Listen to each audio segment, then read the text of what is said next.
Hope dies, much like a wolf, standing at a fountain of health and mana.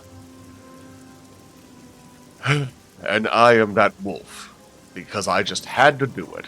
I just had to let athletics go up a level. That means this... restoration. I forgot about you. Yes, restoration. You finally... you went from 40 to 41, so that means... I'm going to have to level you up this level, which means burning a +5 in willpower, which is fine, it's almost fortuitous, because I'm also going to have to dedicate this level to both endurance and speed, because this is the last time I will be able to grind athletics and acrobatics in a way that is feasible. Along with getting heavy armor up to 45 to complete the rest of endurance. But it's fine, because Kurt Saxon actually has something that fits this perfectly. So the first thing I'm going to do is... the first thing I'm going to do is cure this disease, because, yes, can't cure diseases yet, so I'm going to fix that. One of the things that Kurt Saxon talks about that I think would be relevant for this episode is the power of concentration. Now, I thought it over, and I considered there were multiple ways to approach this particular slog of an episode. We're going to be doing a lot of swimming, a lot of suicidal rooftop jumping, and a lot of casting spells. And I thought, well, maybe I'll take one of his spicier episodes, one of his hotter takes. And you might be thinking, Jasper, you're a madman. Everything he said at this point has been lunacy. And I would say, well, fair. You think what you want to think. You listen to what's out there, and you make your own decisions. That's what Kurt Saxon would tell you to do. But one thing that I do agree with him entirely is this next episode.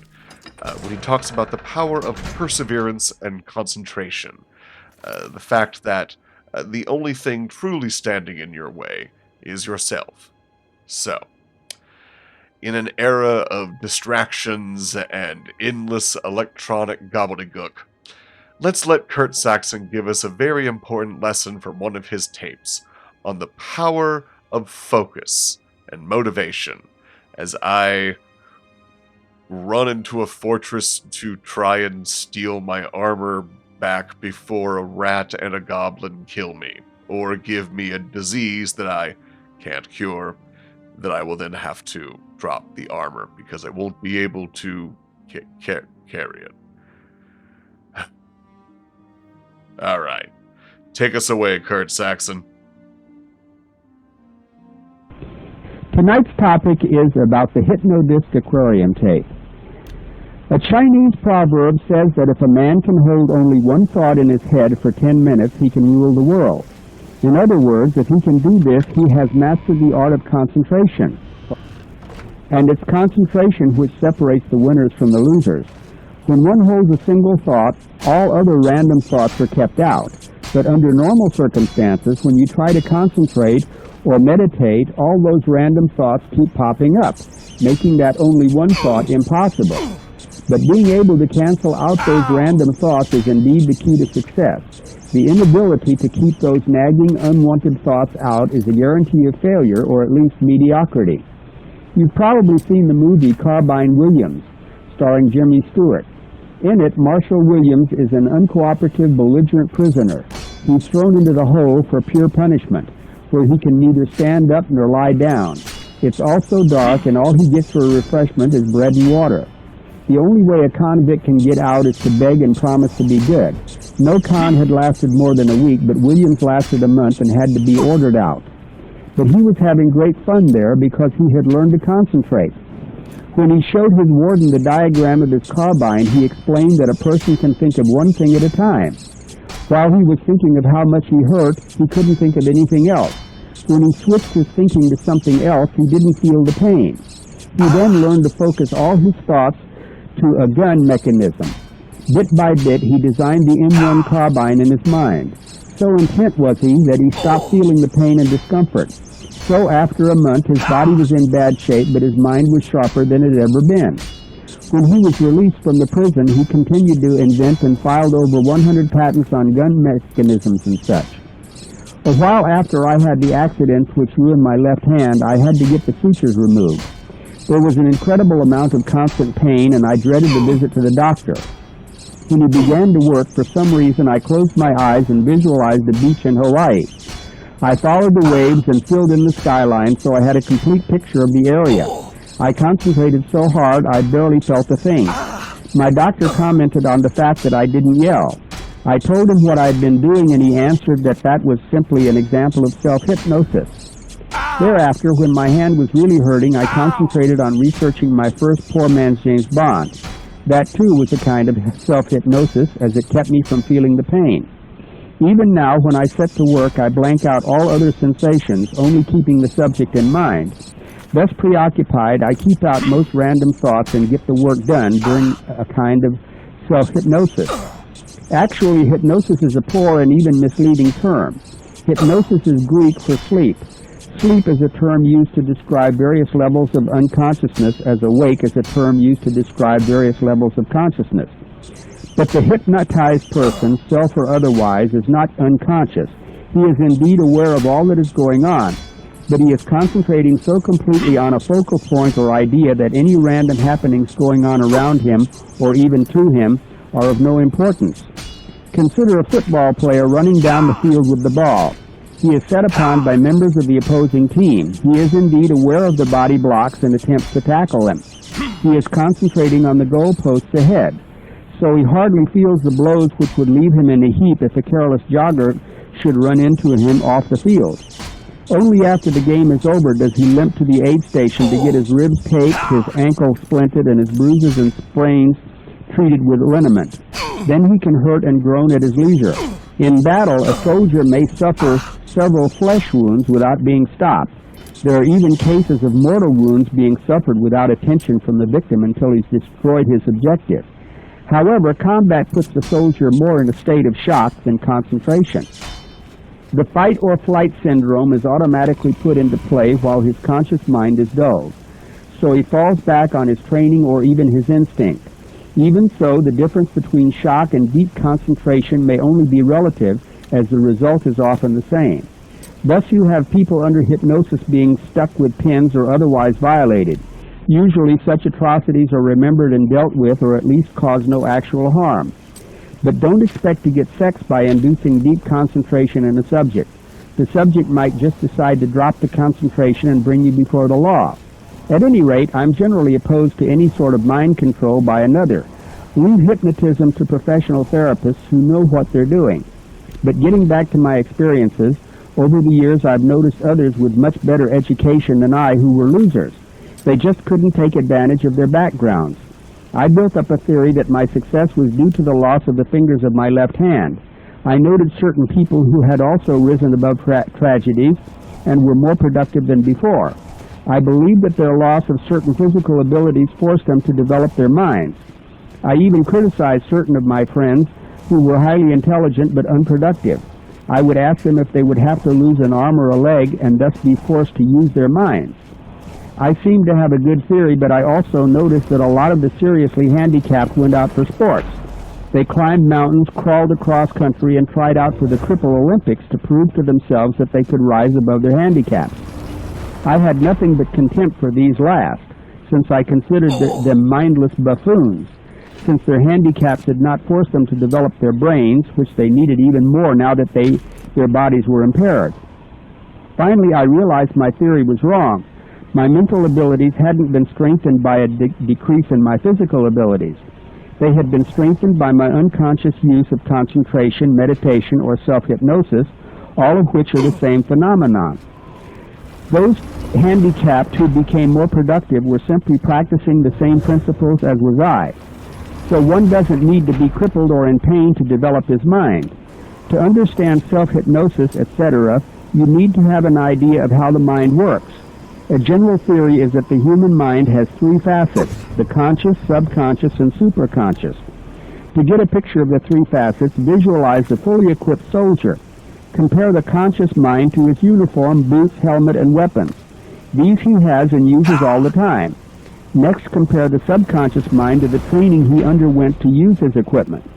Now imagine the superconscious as the overview the top soldier has, whereby he has an instinct which carries him to his objective, dodging dangers, being unafraid and calm and doing just the right thing, while some of his comrades step on mines, walk into ambushes, etc.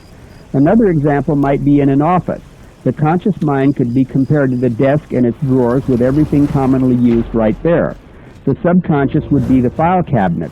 The superconsciousness would be the files stored in the basement, used only when there is a real problem that can't be settled without a diligent search of the background facts. Then there is the reincarnationist theory.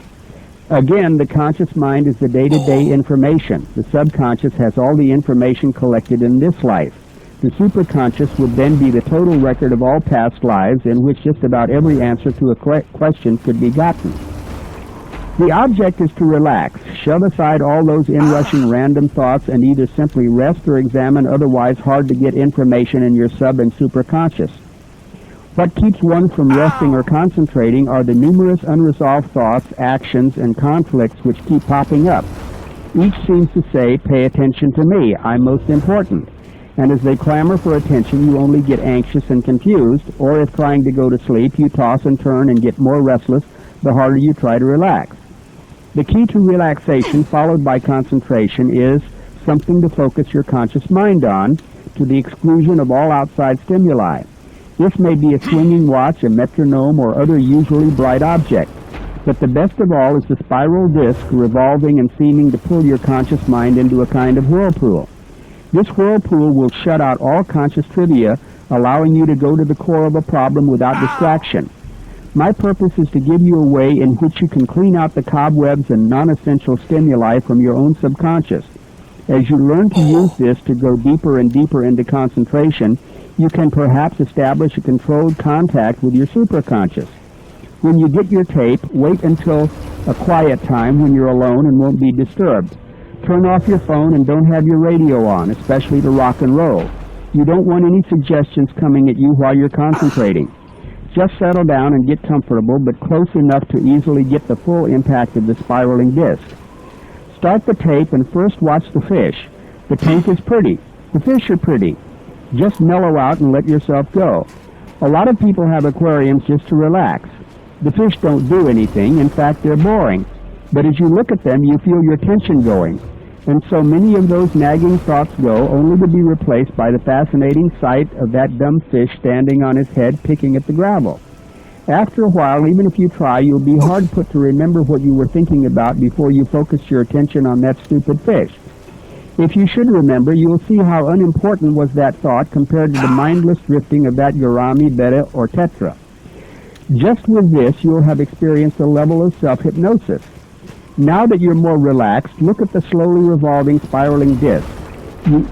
You have seen the same one or like it often on TV or in the movies, but you never see it shown revolving for more than a few brief seconds. The reason for this is that it would put too many viewers into a hypnotic trance. It wouldn't do for Mrs. McGillicuddy to let her stew boil over on the stove. Of course, she'd know it was burning, but it wouldn't be important. At least not so important as zeroing in on the big secret the revolving disc was just about to reveal to her. Now this is an example of what can happen to an overly susceptible person, and especially when he or she is listening to a commercial or something else that will plant commands in the mind. That's why you should not have the radio on or be listening to any music with lyrics. If you do it right, you won't get any impression you haven't put in. Actually, you should just relax and let go. After you've brushed aside all the day's random thoughts, at first you'll just get drowsy and should soon fall into a very refreshing sleep. As you get used to the disc, you can think of some problem you want resolved. Then as you go deeper into your subconscious, every bit of information related to the problem will pop up and you can choose the most likely solution. But you probably won't remember making any choices at all. Most likely the right choice will occur to you the next day and you'll wonder why you didn't think of that before. What has happened can be best explained by imagining a stack of correspondence relating to a specific subject. Some of it is good, but most of it is irrelevant or incorrect. So you sort through the pile and throw away the irrelevant and incorrect and file the good stuff. So with the disk, you give a command to your subconscious to submit its information on a specific subject. Usually, when you're floundering around for an answer, your subconscious will submit the good with the garbage. But in your conscious state, you have little control, and the submissions are just a confusing mishmash. But in your concentrated state with the disk, you examine each submission and choose the good and discard the bad. And the bad, or useless, are indeed discarded. They are no longer in your subconscious file cabinet. Also, unlike the unprepared and commercially bombarded Mrs. McGillicuddy, you are not conscious of any ideas until the next day. Then the chosen ideas just pop up, ready for use. Your subconscious also holds the stored information which may have caused you to gain weight, become addicted to drugs, or any number of self-destructive habits. By looking at the disk and concentrating on your problem, you can weed out the negative information and thus rid yourself of the destructive impulses. There are real possibilities of curing yourself of more serious health problems if they are psychosomatic. However, I would advise against throwing away any medications you're on until your doctor pronounces you cured. As you master this technique, you may even learn to tap your superconscious. Here we come into the realm of seeming magic and miracles. But before dwelling on this aspect, you should consider the Hypno-Disk only as an aid to relaxation, meditation, concentration, etc. After watching a while, you'll probably soon get drowsy, and next day you'll feel more refreshed. Also, you'll either sleep more soundly or have very interesting dreams. Another thing you'll probably notice is that you are more cheerful and that you think more clearly.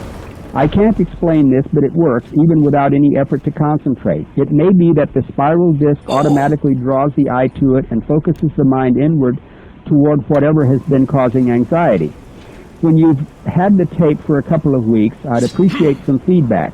There should be no disturbing side effects or after effects, but I would like to share with other readers the benefit to individuals and any special techniques used in gaining these benefits.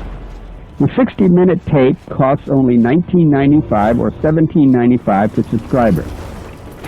Okay, here I am again. The phone number is 501-437-2963. And the mailing address for the $10 information packet is P.O. Box 95, Alpena, Arkansas 72611.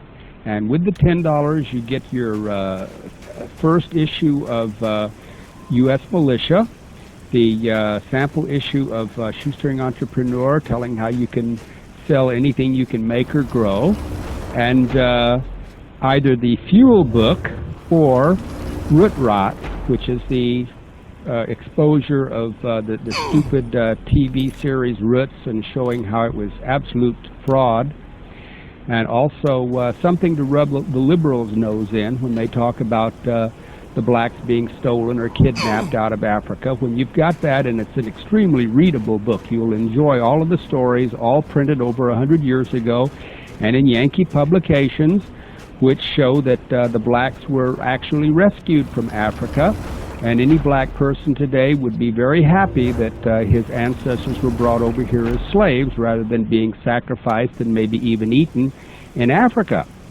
And if you order the Fuel book, which shows you how anyone can make fantastic amounts of either fuel or booze, remember that where you sprout the corn, you have to get non-hybrid corn, because the hybrid corn, which is mainly what you can get from your seed and feed store, see, when they sell the hybrid corn to the farmer plants the corn, and it's just a one-crop deal. It doesn't hardly sprout at all after that. It's just for food and people and for stock and things like that.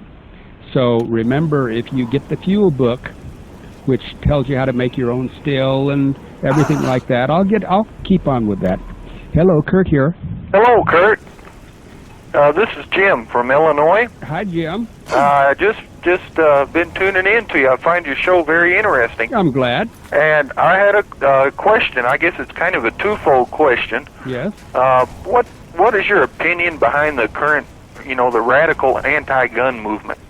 What do they, hope to accomplish? Well, I think the radical anti-gun movement is mainly set off by the commercial gun interests, because we have over 200 million guns in this country, rifles, shotguns, and pistols owned by civilians.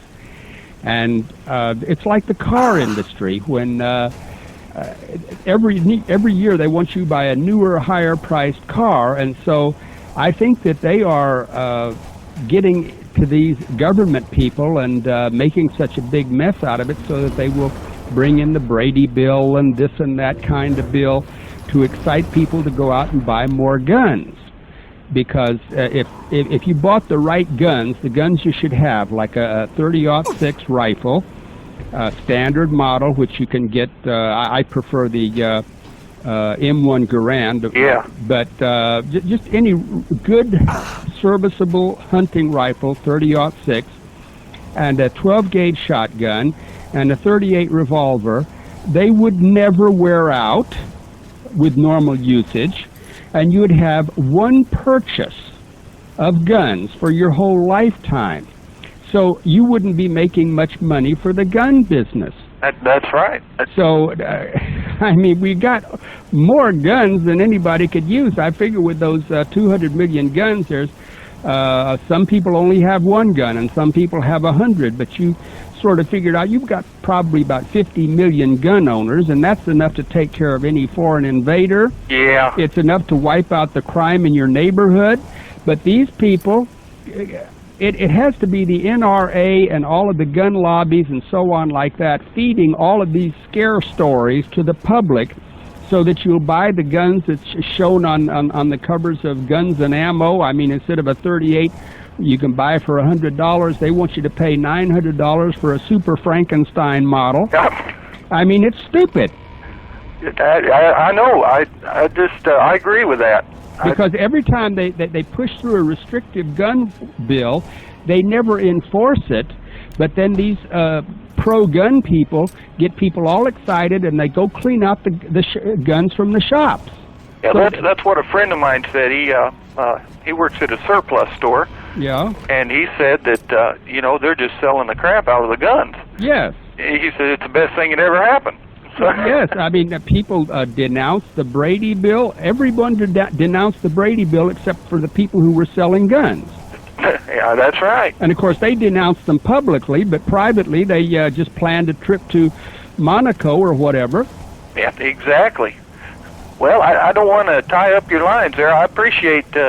Have you ordered my packet yet? Yeah. If it's not there today, it should be there tomorrow. Okay. Off Thursday. I hope you told which book you wanted. Yeah, the Root. What is it? Root Rock? Or? Yeah. Oh, you're gonna love it. Yeah. I am involved in genealogy anyway, and yeah. I was told a long time ago that Alex Haley was a fraud, and I had never heard of this book until you mentioned it. Well, I put that together before the series came out. I had read the book, and it was such absolute and utter garbage. And then, of course, after about a year, then came the reports that Alex Haley was sued by Corlander, author of The African, and he collected $250,000 for plagiarism. And Alex Haley was a liar and a fraud, and although the Roots, the TV series, was very well made, it was an insult to everybody. Exactly. It made, I know some of my ancestors, it made me very angry the way they were portrayed, Yeah, and I saw LeVar Burton, who played Kunta Kinte on the thing just a few days ago on a children's program, and he was telling on the children's program how his ancestors were kidnapped. Yeah, right. Well, that book shows, and there's no argument there, that had his ancestor not been taken from Africa he would most likely have been either sacrificed to their gods or eaten or both. Ooh. Because all the people who were brought over as slaves, they were not princes, they were losers. That's what I understand. I'm really looking forward to reading that. I mean, it was only the blacks that sold their fellow blacks. White people did not go into the interior because the climate was too bad for them. So the black chiefs would sell the losers in their tribes, or they would sell the people that they captured from other tribes, which of course were losers in a sense because they couldn't defend themselves. They'd sell them usually to Arab traders, and the Arab traders would bring them to the coast where they would put them on the white man's boats. Oh, wow. But the book shows that in stories printed over 100 years ago, and like I said, by Yankee magazines, who were the ultra-liberals of their time. It was these same magazines that got the Civil War going and to free the slaves. And they did, well, they told the truth most of the time, and you cannot argue with these stories. They're also fun reading, too, all of them. Well, I'll enjoy reading that. And thank you, sir. You've answered my question, and I really enjoy you, sir. Keep up the good work. Well, thank you. Bye-bye. Bye-bye. Okay, the phone number again is 501-437-2963. The mailing address is P.O. Box 95, Alpena, Arkansas, 72611. And I might add, you'll get a $5 refund on either subscription to U.S. Militia or the Shoestring Entrepreneur. Hello, Kurt here. Yeah, hi, Kurt. I'm calling you from my car phone in Florida. Oh-ho. I have a mobile shortwave in the car, and just wanted to say a couple things. But first off, all you people out there who complain that you don't get good shortwave reception, get yourself a good radio and a good antenna, and you won't have that problem. Yeah. No. Well, sometimes the atmosphere is pretty bad in certain areas. Yeah, but if you get a good radio and a good antenna, you can overcome most. I happen to be an electronics engineer. Spend a lot of time on the road, so I outfitted myself with a rig that works in the car. Well, is there a specific model you might recommend? No, anything that's good, high quality with a product detector and selectable sidebands, because for voice communications, you can really just flip it into a sideband mode and using the filtering circuit that's built into these things, the notch filters and the IF passband tuning.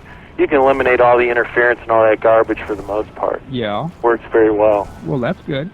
Anyhow, what I wanted to call, I wouldn't be wasting my money calling long distance from a car phone, except that I got to really object to you suggest that the NRA and the big gun companies are behind all these gun laws, and I have a real hard time accepting that, and I didn't hear any evidence offered or any proof of that offered. And in fact, I would say, well, I'd be glad to give you some.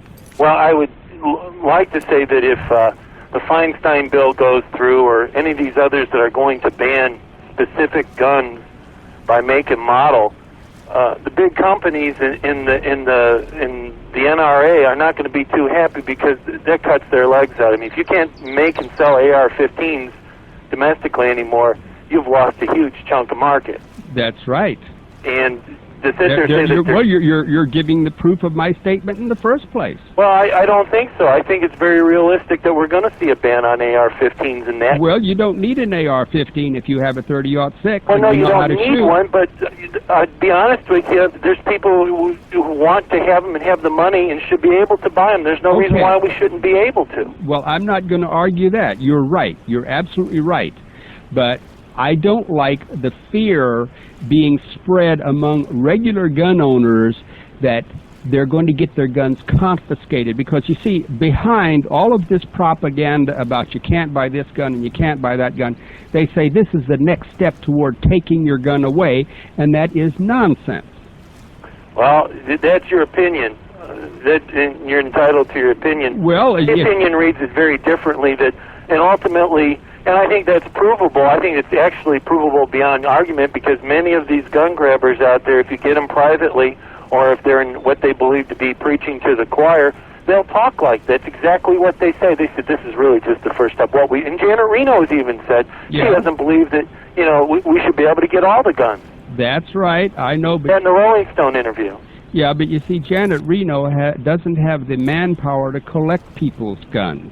Oh, no, and I don't think we're ever going to see a door-to-door, kick down the door, search, give me your guns kind of thing, unless you draw attention to yourself. Yes, well, just don't draw attention to yourself. Unless your church doesn't happen to be BATF approved or something. So. Well, I don't know about that, but I've spoken several times about the ban on, the order to register all rapid-fire weapons in California, and they have over 300,000 such weapons, and only about 15,000 have been registered. So if you can't get them to register them, like I don't believe they're going to. I think those are laws that they're going to put in place that hopefully, in their opinion, will hopefully have effects 50 years from now and 100 years from now. They know realistically they're not going to be able to get all those guns. They know that. Yeah. But what they're going to do is attack the next generation of gun buyers coming up, make it harder for them, make it harder for the manufacturers, and slowly but surely weed guns out of our not just out of our society, but out of our mental attitude. Well, that wouldn't be too bad. I don't see the big threat where everyone has to be armed to the teeth.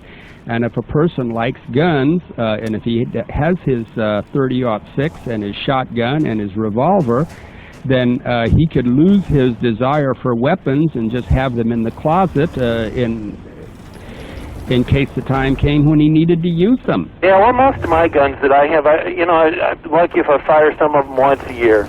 Yeah. It's not like going out and shooting them all the time or anything. The point is anytime you ask for a government solution to a problem, you can count on once government takes a little, they're going to take more and more and more. And I really think that's the danger here with allowing the government to pass any laws. Well, you see, the government hasn't really done anything about guns. They've talked about it. This liberal politician... Well, one step at a time. Turn the fire up a little bit at a time. Well, no, let me tell you how it happens. A liberal politician like Metzenbaum will say, well, we ought to have a bill against this, and then the NRA are going to throw out to the public like the bill is already enforced. Right. And that simply doesn't happen. The problem with the Justice Department of these days is it has no power. When I was young, the Justice Department had power, and now it doesn't. Our streets are crime-ridden. The laws that are passed are ignored. And let me tell you about Larry Pratt and Michael somebody of the Coalition for Handgun Control. Mm-hmm. I was on the Jerry Springer show last year, and they were talking about, Michael was saying how his group was going to take away all the guns, which of course was laughable. And Larry Pratt said his group wants to take away all the guns, but my group is not going to let them. As far as I was concerned, they were in bed together because both of them were creating anxieties among the gun-owning public. And well, some of that's just survival, to keep your job, you keep a demand for your job. Yeah, well, Larry Pratt is a paid lobbyist. I understand. He puts out the Gun Owners publication, and for years and years and years he's been beating the drum of confiscation, and he knows better than anybody else that it's impossible, it's stupid, and the government makes billions and billions of dollars off of taxing the gun industry. They also spend a lot of money on ads against tobacco, and at the same time they subsidize the tobacco growers. So the government is a hodgepodge of conflicting emotions and staffed by morons, and luckily today another of Clinton's staff, his top-level people, resigned. And who knows, we might not have a Clinton government after a few months. So I have a feeling that would be desirable, but I personally don't believe that's going to happen. I think the unfortunate part is these people are going to weather this like they've weathered everything else, and then they're going to be twice as dangerous. Well, I think that having experienced Clinton for 12 years of his stupid governorship, I think that the big boys in Washington realize that he's too much of a clod, although he is crooked. He's simply too much of a clod for them to be able to depend on. Well, time will tell. Well, listen, I appreciate you taking my call, and I'll keep listening, even though I may disagree from Hey, that's fine. Listen, I love you call. I just love guys like you. You don't have to agree with me. For pity's sake, that'd be awful. Thank you, Kurt. Okay, buddy. Bye. Bye for now. Okay, phone number is 501-437-2963. The mailing address is P.O. Box 95, Alpena, Arkansas, 72611. Hello, Kurt here. Hi, Kurt. This is Mike down in Florida. Yes, Mike. Hey, I just had one comment on all this gun control stuff. I think maybe you missed a point here. Yeah. It looks to me like the government, what they're trying to do is get us to all go out there and buy guns at the gun store that are all registered. Yeah. All those forms go up to Washington. Yeah. And then next year they send you a letter to your house and they say, you've got a gun, you can keep it. That's fine. But you have to send us $200 a year to do so. Well, I don't think many people would comply. I figure that there might be about 150 million guns got stolen overnight. Or buried out in the backyard. There you go. Yeah. Okay. No, they couldn't. That would be probably one of the most stupid things they could do. And then the gun business would soar again. Yeah, that's true. But the thing is, the government will get more of our money. Yeah, but you see, they don't have a master computer. They also, the different departments of the Department of Justice are always conflicting. They don't like each other. They're always competing, and they don't swap records. And also, when I gave lectures to rookie graduating cops in California, after the thing there, I would talk to them about gun control and confiscation, and not one of the young guys but said that he would resign if they gave him a sheaf of papers to go collecting guns. I mean, like for instance, the ATF has less than 5,000 field agents, and if they should go trying to confiscate guns, they'd be used up in about 6 blocks, because you've got all kinds of fanatics who would not be disarmed. They think, here's a guy knocking on my door, he wants my gun, this is the Alamo, bang, bang, bang. Can't be done. And the cops know that because, hey, they're just like you and me. They got a good job. They can carry a gun. They got status. And I should suppose most of them are very patriotic and really want to take care of things. But when push comes to shove and they're going to get shot because they want to take some turkey's gun, they didn't join for that.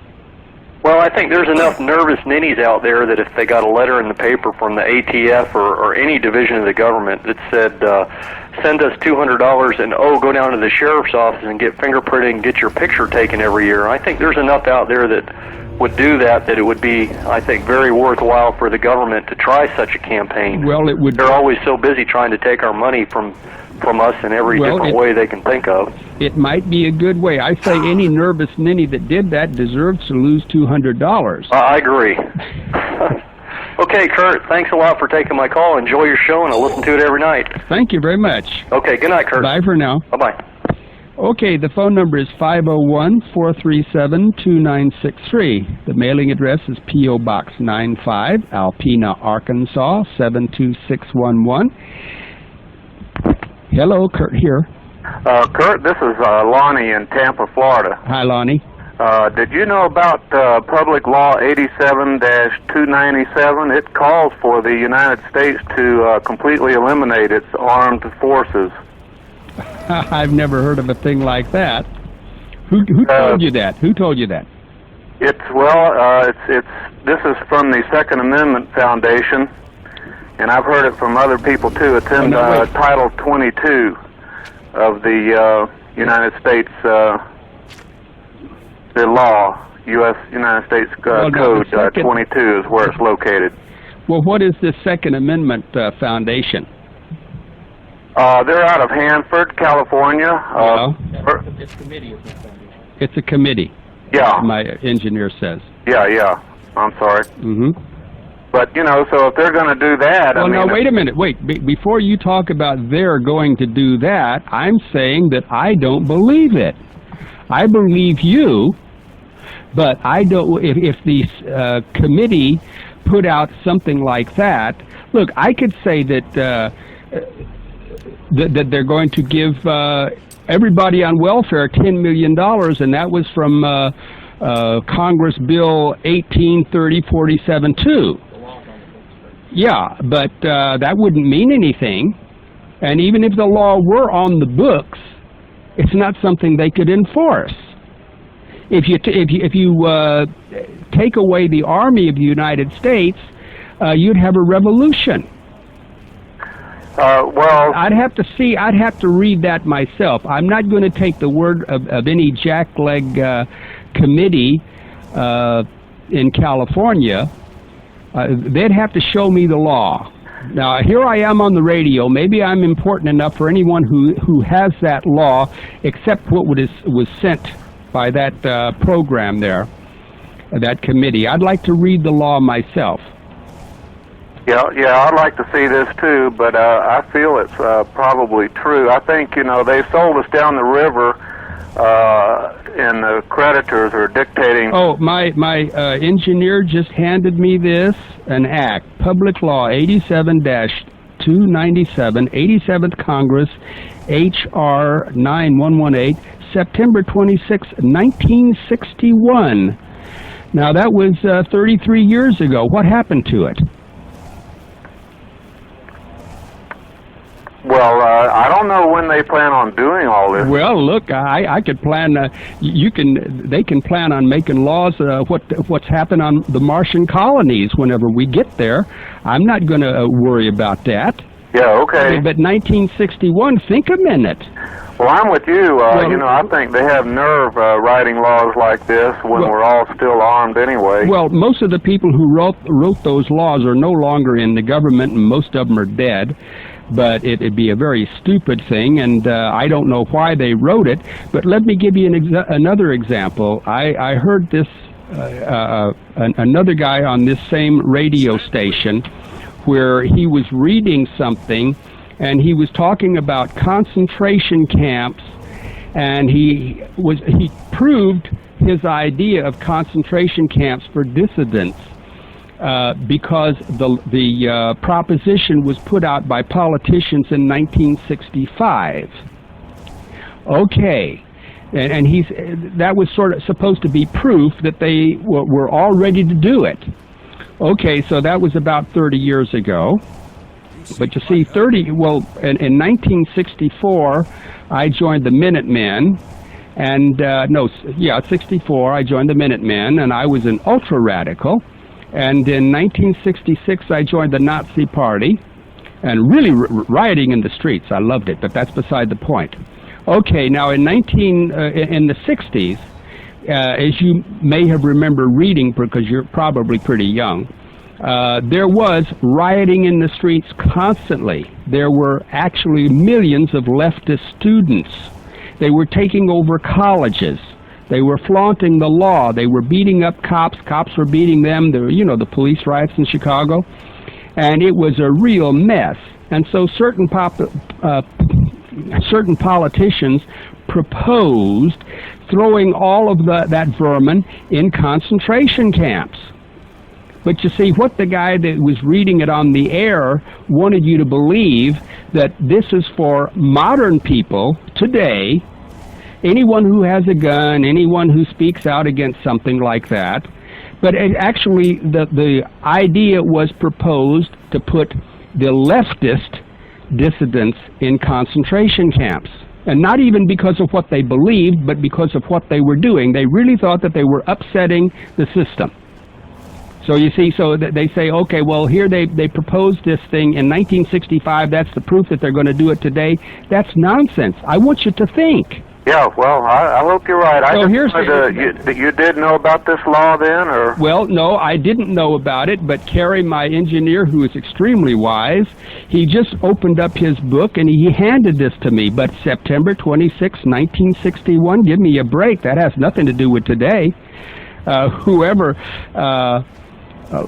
don't know if it has the names here, but I'll look this over later.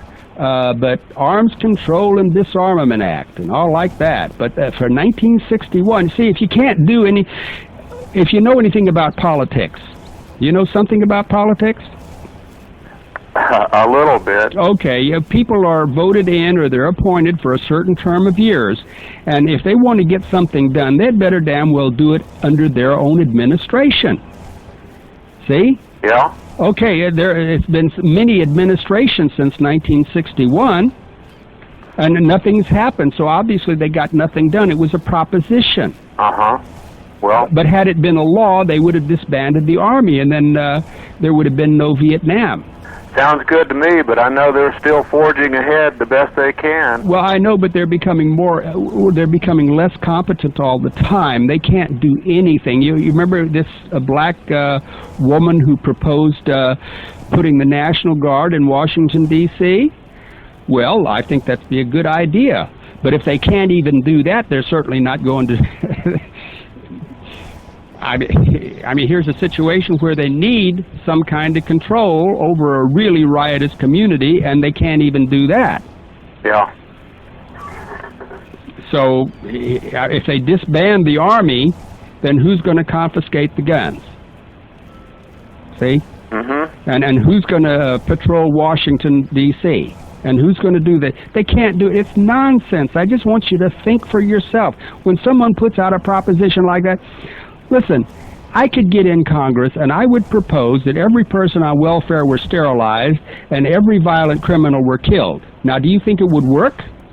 Well, no. Okay, but then a lot of liberals would say, here's this guy and is in the government and he's proposing this and he's coming after you right now.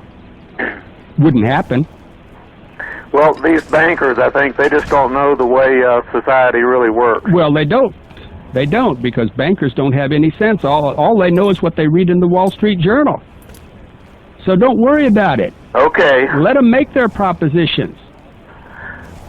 All righty. Well, I just wanted to, if you didn't know about this law, I just wanted to... Well, I know now, but since it's dated 1961, I'm not going to worry my head about it. Okay. But if you're worried about something like that, subscribe to U.S. Militia. And even if you're not, it's a great publication. Yeah, I got your package. I enjoyed that. I'm glad.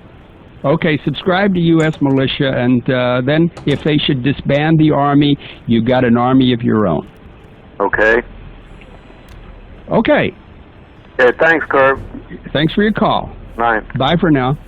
Okay, phone number is 501-437-2963. The mailing address is P.O. Box 95, Alpena, Arkansas, 72611. Hello, Kurt here. Hello, Kurt. How you doing, brother? Doing fine. Good. Kurt, how many weeks does it take for somebody to get their package in the mail, that $10 one? Well, we're getting, they're all getting there now. When did you send for yours? It's been about 2 weeks. 2 weeks. Well, it should be on its way then. I wouldn't worry about that. It's going book rate. That can take a couple of weeks. Okay. Hey, Kurt, let me ask you this. What do you personally think of the significance of this whole Waco thing a few weeks ago?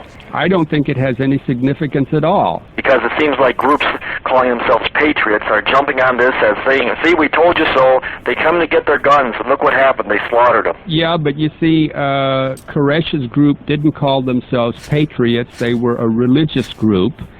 And what they were doing, they were arming against some enemy, and Koresh kept screaming about the government. And the UPS agent in Waco got so many packages from these legitimate arms dealers, of course, all over the country, just packs and packs and packs of arms and ammunition. And he thought, well, what are these religious people doing ordering all of these guns? And so he put the feds on that. He asked them, mainly he didn't want to get in trouble for gun running or whatever. I don't know what his anxiety was. But then also Koresh had, there had been so many complaints about Koresh from his followers who had dropped away that the sheriff's department was uneasy and the state police were uneasy. Now let me throw this out to you. You probably followed that case, as anyone who has a TV or radio had to. Right. Now, more and more people were leaving Koresh. They were taking their children out. They were getting dissatisfied with him. I believe that he was going progressively insane. He was losing it. He even told, he was the only guy there that could have sex. and he had sex with all the women. It's just been told so often that there must be something to it. Right. And it was told by the people who got out. Okay, now here's a guy who is proclaiming in various ways that he is the second coming of Christ. And people are leaving him. He's losing it in all kinds of ways. Now, if you had his kind of ideas, as much as you can understand, and you had a group that was so fanatically loyal to you that a guy would let you have sex with his wife and him not have sex with her at all, and you start losing that, and maybe you're going a little nutty too, Sure. then wouldn't that be the time to start being defiant, to make their move? Yeah, that would add up. Okay, so here they come in and they wipe him out, and so he's got what he wants. He dies a martyr and a hero in the eyes of some. But that doesn't mean that they did that to them, and so they're going to do it to you. They were not a patriotic organization. They were a religious group, and no one could understand their religion, especially the people who were a part of it. Right. Yeah. Because you are aware that a lot of these so-called patriot groups are picking up on this as here's the future right now. Yes. Well, it has nothing to do with patriot groups, and these patriot groups, they are not really groups at all. The patriot groups are newsletter patriots. Mm-hmm. They subscribe to a newsletter, and here you got a subscriber here, a subscriber there, all around the country. There might be 150, 200 spread around, and they somehow communicate with each other occasionally, and they think they're a group. Now, during the 60s, I was with various patriot groups. I mean, we were hard-headed suckers, I tell you. You can't get any farther right than the Minutemen and the Nazis, and the feds never bothered us at all. They never tried to bust us up. They couldn't. And look at Butler's Aryan Nations in Utah, and not in Utah. Well, I forget exactly where he is now, but that's a patriot group. Yeah. And they may think they're being spied on, but they haven't been restricted in any way. And I would call them a patriot group. They're identity Christians. They're racists, everything like that. I mean, good for them if that's what they... Fine, sure. Okay. Right. But now, though, there's been so many stories about them making them so dangerous and all, well, if they can fly their flag, just because you subscribe to some conspiracy theory newsletter, that doesn't make you part of a patriot group. If you want to be a part of a patriot group, join one. Be with them all the time, be at least in the same town, and that would make you a patriot group. Gotcha. They had Maury Povich. I just happened to see the last 15 minutes today. The Maury Povich show is having a two-day special on the Waco thing. And I forgot to watch it until the last 15 minutes, and they're going to have another hour tomorrow. Well, what I'm going to do is I'm going to take my tape that was made by the CBN, that's the Christian Broadcasting Network, right. their evaluation of Waco. It's about 5 minutes, and it will be audio, of course. I'm taking it from the tape. All right. But you can listen to them. Okay. And the people on that, they don't have any axe to grind. They're just that they had people investigating it. Okay, when are you going to play it? Well, I might play it tomorrow. We got some moving to do, but if I don't play it tomorrow, I'll play it the next night. Okay.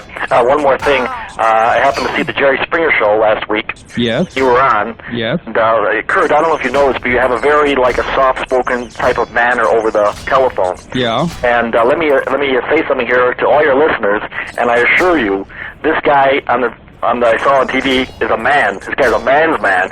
And just by looking at you, can tell that you are 100% believing in what you say and are right down the line as serious as you are on TV as you are on the radio. Why, thank you. I appreciate that. You're welcome. Have you subscribed to U.S. Militia? No, I haven't because I haven't got my kit. Oh, that's right. That's no right. way. Well, you'll get it if you don't get it in like a week, I'll call you. Well, not on the radio. You send a card. A card. Yeah, and then we'll just send you out another one. Thank you. Okay, buddy. Good night. Okay, good night. Okay, the phone number is 501-437-2963. The mailing address for the $10 packet, which you'll get $5 off on either subscription, is P.O. Box 95, Alpena, Arkansas 72611. Hello, Kurt Saxon here. Hi, Kurt. This is Dieter from Maryland. Hi, Dieter.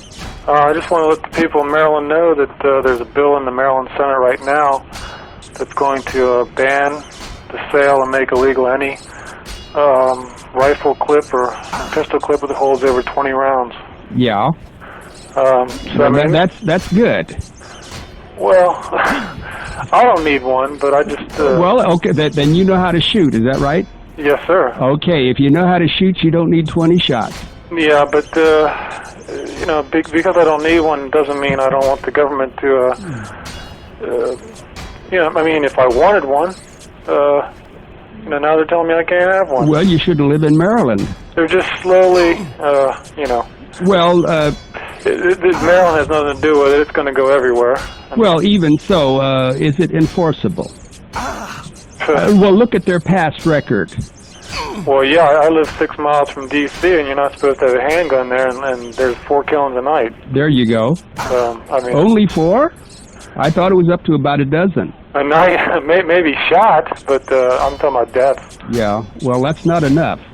But, yeah, I definitely carry that 4 winds with me when I go down there at night. So. Well, good for you.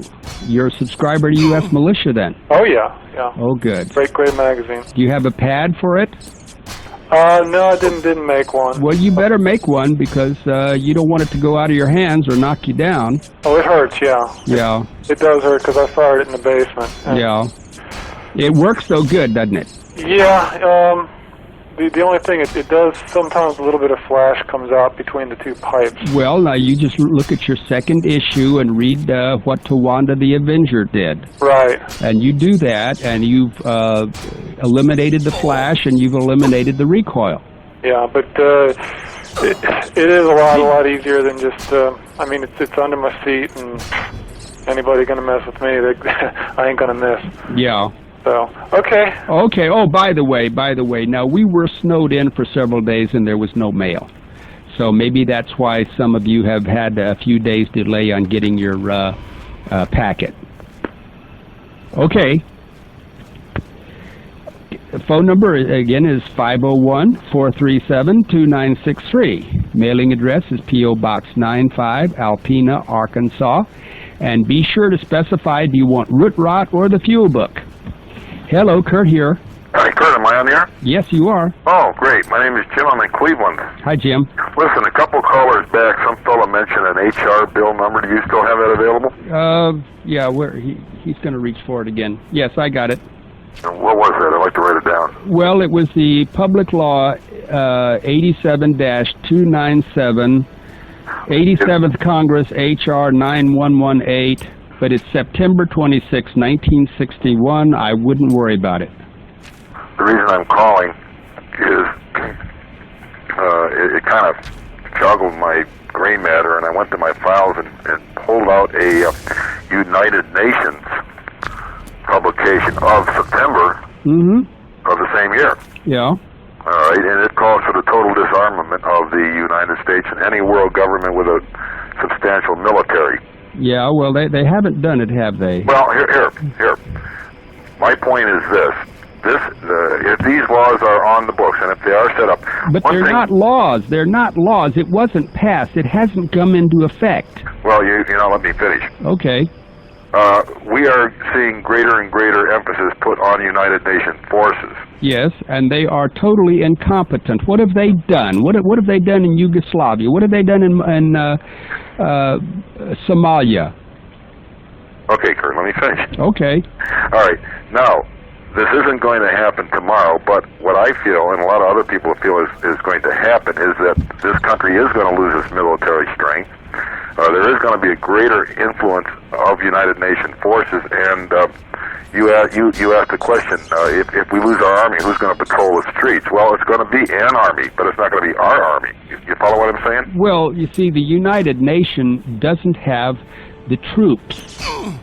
We have more soldiers in America than is in the entire United Nations forces. Well, I understand that, but what they're trying to do is build up the United Nations forces as the military might of the world.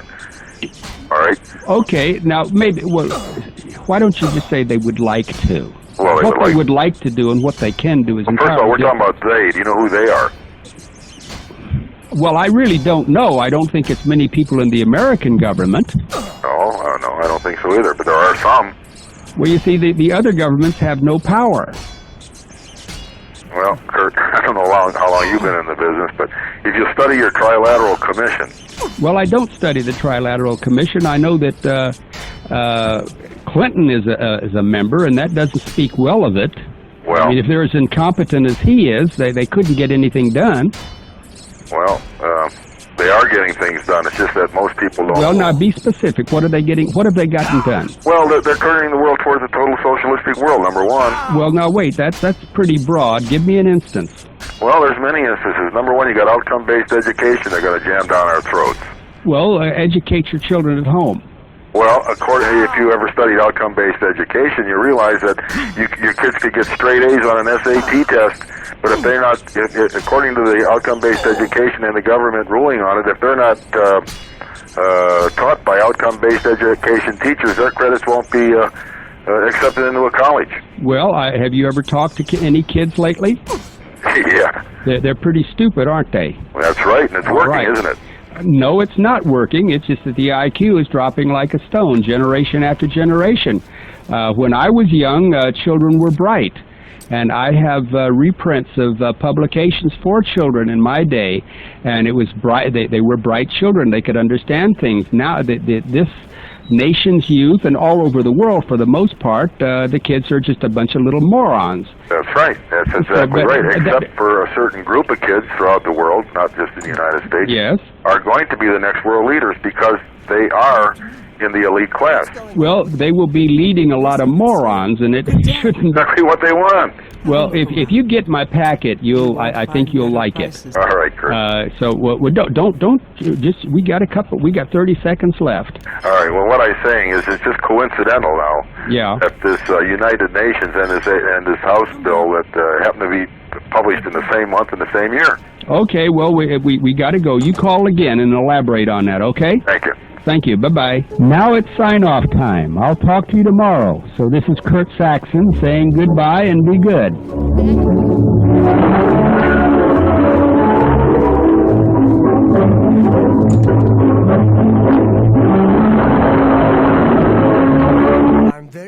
So, study the book, study the tape, and study your own attitudes and your own skill. Take stock of everything, because what we're messing with is more than dynamite.